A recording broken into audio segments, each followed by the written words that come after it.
Hello. Sanggunian Panlalawigan member Manman Ko, who I believe is with us today. Mayor-elect Albi Benitez, who should be with us today.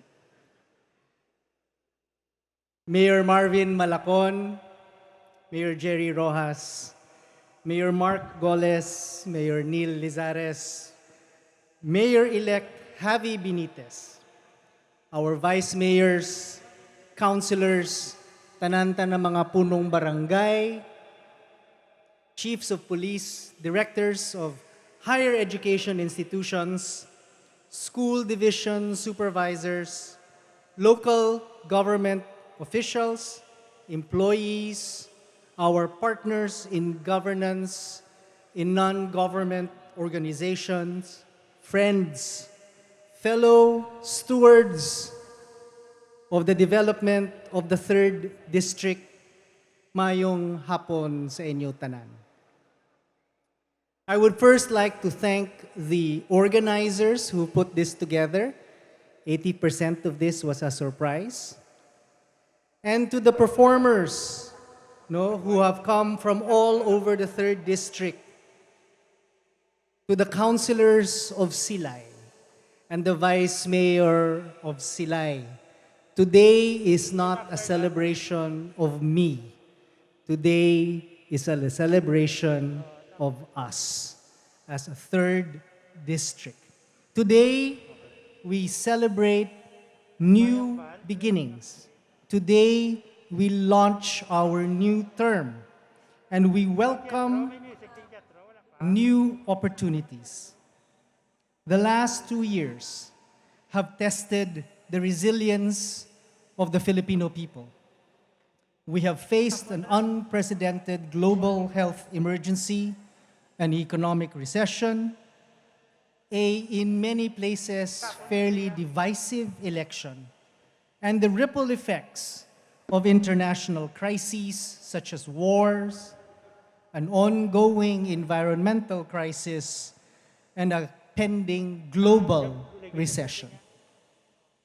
For many families in the 3rd District, many of the days in the last 2 years have been a life and death struggle. Pero subong may magasidlak na ang bag-ong adlaw, puno sang oportunidad para sa ikaayo sang kabuhi sang tanan. I left 3.5 or so years ago the quiet, simple life in the academe with, as you all know, great reluctance. But the trust and confidence of the people of the 3rd District has motivated me and kept me going. Sa lahat, sa tanan sa inyo, salamat gid sa Metro 3rd. In 2019, I don't know if he's here yet, a challenge was thrown to us that we needed to break a historical record of 178,000 votes. In 2019, we fell short by 3,000 votes. I am happy to say na tungod sa inyo man na suporta, kamo na mga lideres diri sa Metro 3rd, in 2022, we garnered 204,301 votes. Gahulat pa ko sang premyo sang nag-challenge sa aton. Kung ara siya da sa sulod, matigid siya. Pero sa totoo lang, the pressure has been high. People have been expecting me to exceed the accomplishments of my predecessors, and one specific predecessor, as a matter of fact. And I have had big shoes to fill. But do understand that my predecessors have laid a strong foundation for the development of the 3rd District. And this has, in fact, made my job easier. with a solid infrastructure plan like that of the Build, Build, Build of national government, such as the Banose Road, the Patag Road, my predecessors opened new frontiers for tourism, for digital jobs, for the diversification of our economy in the 3rd District that catalyze economic growth and transform us here. Truly, I stand on the shoulders of giants, one of whom has now moved to Bacolod. I was only beginning to ease into my life and role as a government official when the pandemic hit and everything changed. We tried to ensure the continuity of our programs and projects in the district. Nakita niyo man kagina sa video ang iban na namon nahimo. We had to shift our priorities and realign our resources. We had to improve our infrastructure, recalibrate government machinery, and reconfigure built social and natural environments.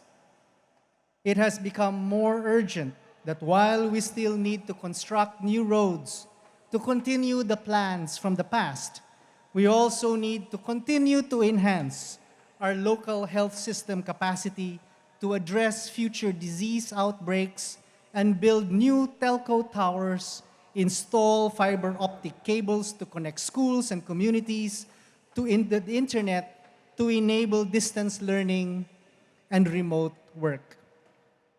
That is why I worked on House Bill 10463 that will increase the bed capacity of Teresita Lopez Halandoni Provincial Hospital.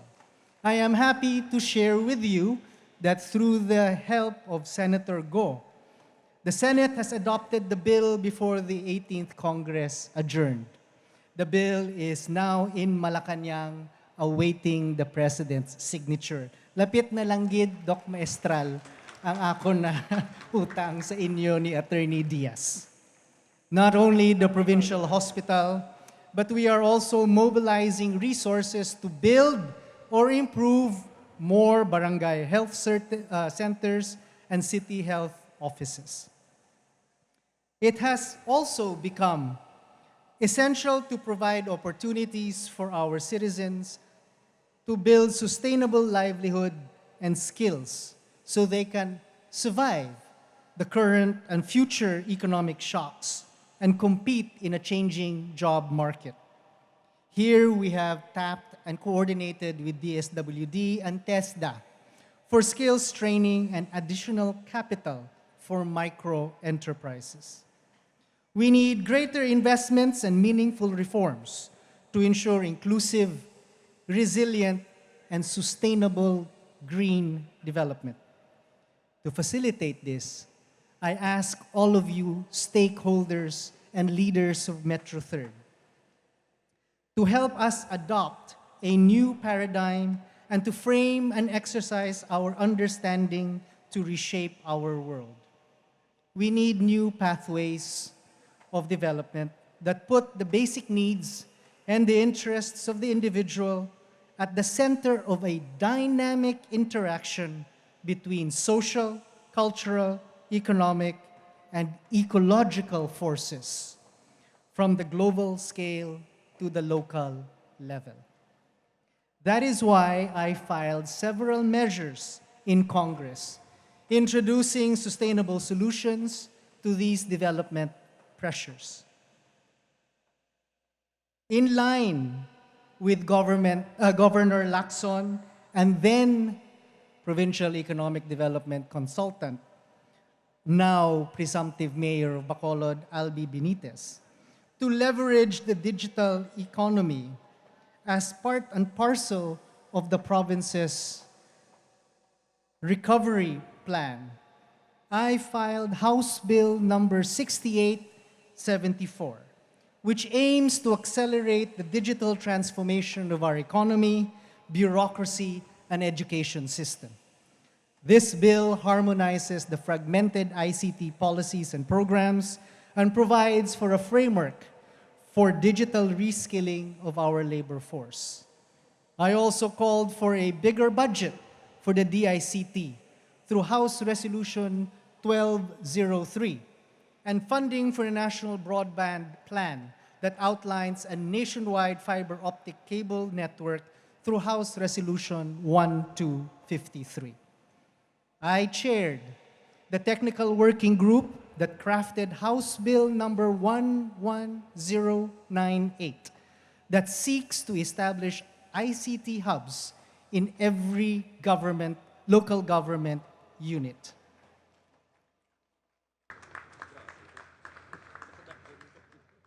We mobilized resources from the national government to build our digital capability in the 3rd District. Through the assistance of the DICT, we opened digital reskilling centers in Talisay, Silay, and Victorias. Ara na ang inyong mga computers, operational ng kalabanan sini, may sugpon pa kagdugang ina. I have also received the commitment of the DICT to open more Tech for Ed centers in Murcia and in Sarabia. These interventions are crucial to harness the opportunities of the 4th Industrial Revolution. Advances in science and technology are radically transforming the entire range of human activities with deep implications in value creation, consumption, education, and labor. Naghatag kita sang mga laptop sa mga estudyante kag teachers para sa ila na transition to digital and distance learning. I was tasked by then Speaker Velasco to write the recommendations and the provisions in Bayanihan 2 to provide laptops to teachers in DepEd nationwide. Digital technologies are also enabling new forms of artistic and creative expression and promoting cultural heritage, linking artists, artisans, and creative entrepreneurs to a wider audience and market. Ms. Ina Gaston. The 3rd District stands to greatly benefit from this digital creative nexus. The 3rd District is a cradle of culture, as you have seen in the video earlier. Our fertilized soils are not only for producing sugar, the country's sweetest exports, but also our talents. Our homegrown artists and artisans have been a source of pride for shining the spotlight on Negrense craftsmanship and creativity, on Negrense culinary secrets and heritage, fashion and visual arts, music traditions. Our heritage houses in Silay, Councilor Gamboa, are taking tourists time traveling back to the Gilded Age of sugar barons. That is why I championed bills that promote heritage tourism and creative industries in Congress. House Bill number 10107 will cultivate Filipino talent and entrepreneurship and support creative industries as catalysts of economic growth and national pride. Ms. Ina Gaston, ginahulat na lang naton ang pagpirma ni Presidente sa ini naliyi, which we worked on as Vice Chairman on the Committee of Creative Industries and Performing Arts. I also co-authored with then Deputy Speaker and now Senator Loren Legarda, House Bill number 10057, which mandates local governments to conduct cultural mapping. This will boost heritage tourism, heritage conservation, cultural education, and pride in local place. These bills, filed and if need be, refiled, will enable the 3rd District to harness its cultural capital and maximize cultural assets and human creativity as a springboard for post-pandemic economic recovery. These interventions enable us to bridge our present with our future, but also the present with the past. We indeed need to contemplate how we can bridge the new and the old, how we can build on the legacy of our parents and chart a brighter future for our children and their children's children. Our current environmental crisis is an alarm bell that reminds us again and again that we do not inherit the earth from our ancestors, we borrow it from our children. We are stewards and not masters of the earth. That is why, aside from pushing for measures to preserve our cultural heritage, I also pushed for bills that will protect our natural wealth. The increasing demand for raw materials to supply the need of a growing population has intensified the exploitation and the competition for finite resources. The result has been the depletion of our natural resources and the destruction of habitats and ecosystems as natural cycles are unable to keep up with the demand and needs of our population. Our dependence on fossil fuels is accelerating climate change, and our increasing consumption of plastics is also generating waste that pollutes our rivers and oceans and harms public health and wildlife. We articulated in Congress the need for a phased prohibition on single-use plastics. I am particularly proud that House Bill number 9147, consolidating over 46 measures filed, which I helped craft as chair of the technical working group, was passed on third reading, the furthest stage that it has reached since the first bill on single-use plastics regulation was filed more than 20 years ago. I also had the privilege to be part of the bicameral conference committee that crafted the bill on the extended producer's responsibility, a major component of House Bill 9147, which shares the responsibility for plastic waste recovery between local government units as it stands today and manufacturers and producers of plastics. We need this to promote a circular economy. Lapit na lang na manginlayi na ni, ginahulat naman liwat ang pirma ni Presidente. Again, Ms. Ina Gaston. I also led the technical working group on bills that aim to prevent marine pollution and filed a landmark bill that provides for a framework for a blue economy policy nationwide.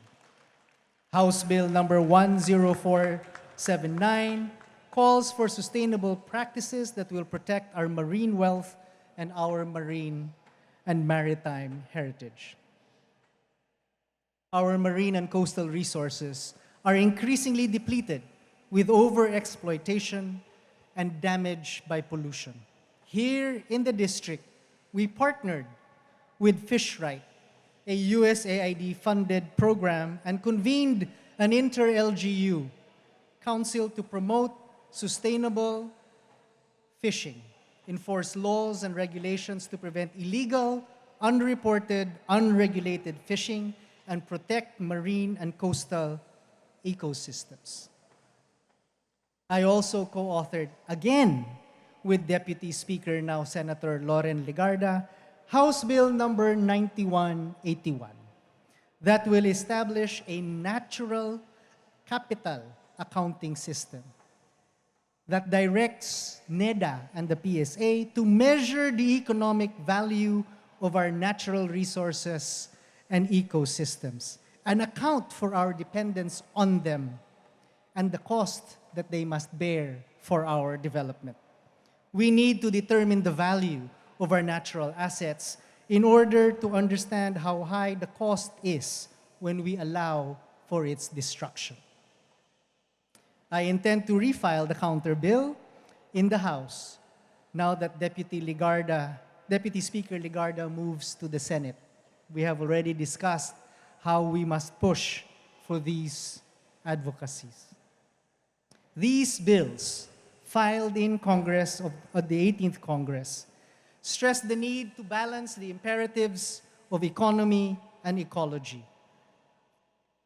To elevate the discourse of development pressures, my office co-organized with the provincial government the Negros Water Summit in 2020.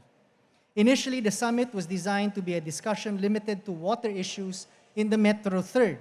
However, presumptive Mayor Albi Benitez, then provincial consultant on economic development and investments, demanded that we open the discussion to a wider audience. After all, we all should share the responsibility of protecting our water resources. And as he pointed out, nature doesn't abide by our political boundaries. The summit highlighted the increasing demand and competition for water in households, industries, and agriculture, and its negative impact on water sources and ecosystems. Water is a vital resource, and we need to think of long-term solutions to ensure water security in Negros Occidental. We need to reverse the degradation of watersheds and explore alternative water collection methods as rainwater harvesting and harness innovative water treatment technologies to ensure sufficient and sustainable supply of affordable, clean water. I would like to also thank the Safe Water Project, another USAID-funded project, and of course, Governor Bong Lacson and Attorney Diaz, who is in the tent. I can see you waving. On the work after the Water Summit in 2020, the Safe Water Project collected baseline data on water consumption, quality of water sources and watersheds, which has now served as the foundation for Governor Lacson's Provincial Integrated Water Security Plan. And that outlines targets and mechanisms for ecosystem-based water resource management and financing for water infrastructure projects. One of the pressure points that the pandemic has also exposed has been our dependence on supply chain logistics for the food that we enjoy. Food security is another emerging issue that we in Metro Third need to address. That is why I also filed House Bill number 3412, which the House passed on third and final reading as House Bill number 8385.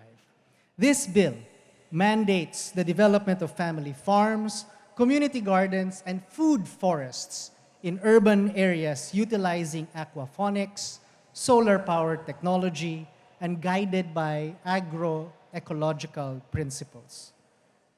In our desire for further food sovereignty, I would like to make a shout out to the Silay-based slow food community, which has been particularly helpful in promoting sustainable agriculture in the 3rd District. Ms. Rina Gamboa, please shout out.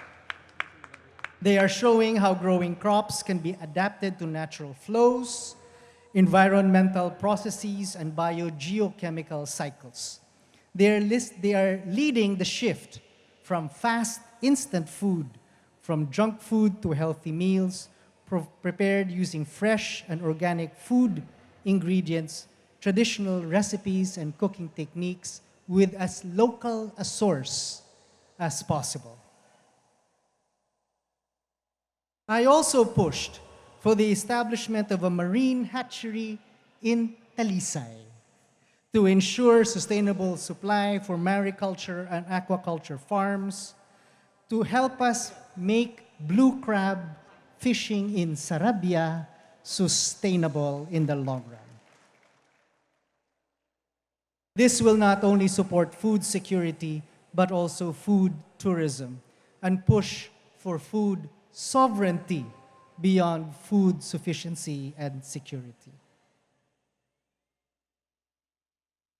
The impact of climate change is increasingly becoming felt, and not just on our food supply. Just last year, the district experienced unprecedented flooding due to unusual heavy rainfall during New Year's Eve. That is why we have pushed for a comprehensive flood control plan for the district.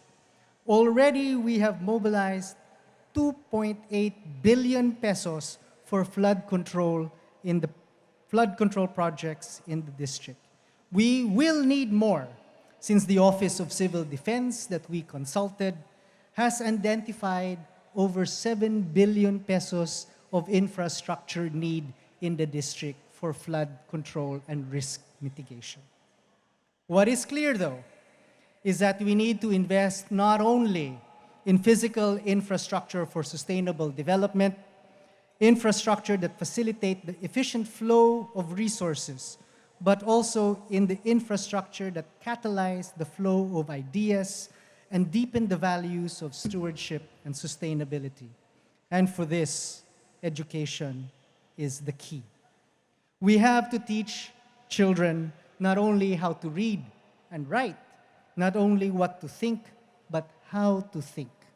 And perhaps even more importantly, to solve the problems and navigate the complex systems and their constant disruption that shape our contemporary world.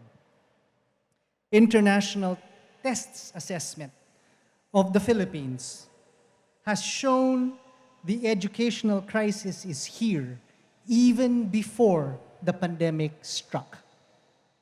That is why I worked on the creation of the second Congressional Commission on Education to evaluate our education system and recommend reforms to enhance learning for life and adapt our population to the demands of a changing economy and society. Iniman nagahulat na lang sang pirma ni President Duterte. We have to recognize as well the role of our private schools in improving education. They have been a pillar of our education system, and that is why I filed House Bill number 9573 and led in the lobby to provide private schools tax relief to cope with losses due to dwindling enrollment because of the pandemic. This is now Republic Act 11635.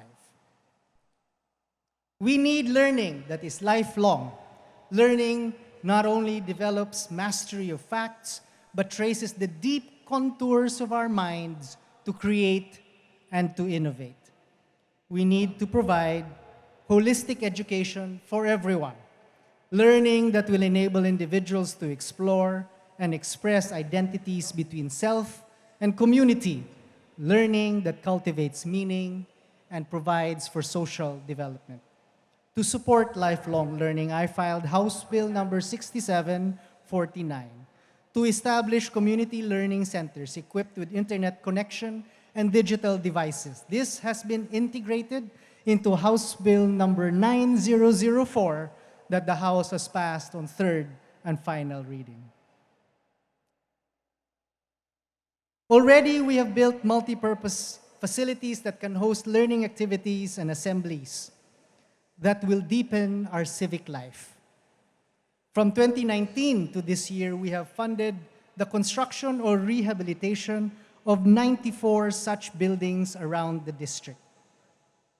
For long-term support, I have filed 2 bills that will establish schools for the arts and design and sports training in the district. House Bill number 8035 aims to establish the Negros Occidental High School for the Arts and Design here in Silay City, as requested by then Mayor, now still Mayor, Mark Goles.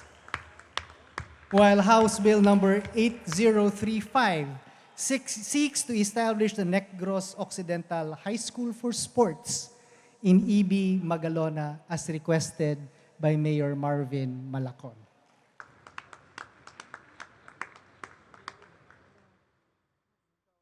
In the 18th Congress, we initiated the adoption of principles behind Sustainable Development Goals to define or redefine development planning and programming, particularly in relation to urbanization and human settlements.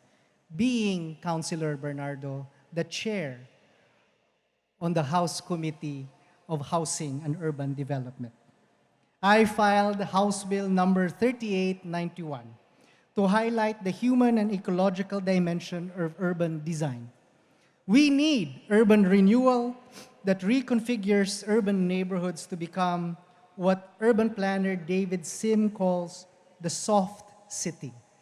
The soft city is a reimagination of the city from a mechanized society obsessed with the mobility and flow of capital and the creation of economic value to one which is based on ecosystems that create values from placemaking and from human interaction. We need to transform the gray concrete urban landscape into blue-green infrastructure that adapt the contours and circular dynamics of nature. Nagapati man ko nga ang patutuod na asenso hindi tagid malabot kung wala sang matawhay kag hilway na panimalay kag balay ang tagsa-tagsa kapumuluyo sang tercero distrito. Development, as my father used to say, must have a face and must have an address. That is why, as chair on the Committee of Housing and Urban Development, I shepherded important measures to fulfill people's right to adequate housing. Congress passed House Bill number 8348, which originally my brother authored on third and final reading to institutionalize on-site, in-city housing resettlement. The practice of government has been to relocate informal settlers living in danger zones to resettlement sites that lack opportunities for gainful employment and sustainable livelihood, and sometimes even basic utilities. In-city housing will keep them close to their jobs, their children's classes will not be disrupted, and they will be near government offices and facilities for assistance. It upholds their right and access to the benefits of the city. I also filed House Resolution 1468, which the House adopted as House Resolution 1677, to sound the alarm over the country's worsening housing crisis. In the 3rd District alone, Andrew Peñalosa, we need around 50,000 housing units for families living in danger zones or under threat of eviction from private properties. This is almost the same as Bacolod's needs. So the challenge has been thrown, members and leaders, mayors of Metro 3rd. Unahan, pati taron sa Bacolod, pangita, building sa ilan ng mga pumuluyo. Nationwide, we need to construct 1.1 million housing units every year. But actual production is only at around 190,000 to 200, or only 17% of the target, leaving a huge and increasing housing backlog. House Resolution 1677 thus calls for higher spending and a mechanism for public-private partnership to expedite production of mass housing and to provide adequate housing to our informal settlers. Kalawig na sang akon hambal, kalabanan sini wala gid kamo kabati, because this has been what I have been doing while I'm not in the district but in Manila. Kadamo sini sang aton nasuguran, kilanlan naton balikan. Ara pa dira, for example, ang aton kin-file para sa Negros Island region. Kagang iban pagid na liye na aton man kilanlan i-refile kag itulod kag idaso mangyapon. In my first term, I filed some 337 measures. We have connected 30 schools with Wi-Fi. We have spent 130 million for water systems, 602 million for bridges in the district, over 3.3 billion in roads. We have given out 161.5 million of assistance to individuals in crisis situation.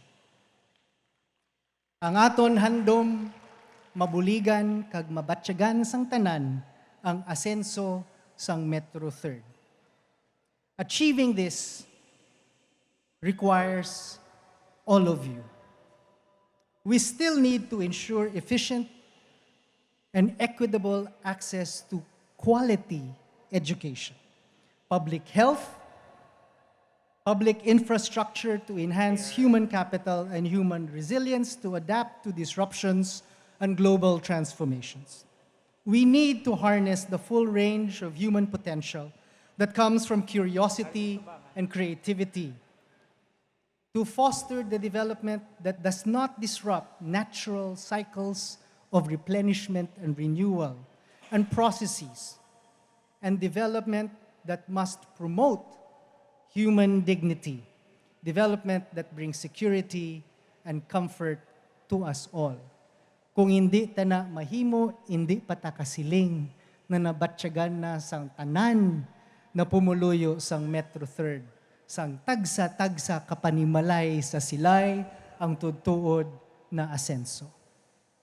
Today, I recommit myself, but throw down a challenge to us all, to commit to always bring to the fore and to the core of power the struggles and aspirations of our people, and to always act as public officers according to their best interests. After all our offices are a public trust. Join me on this journey, fellow members of Metro 3rd. And together, let us usher a new day full of opportunity and hope for a brighter future.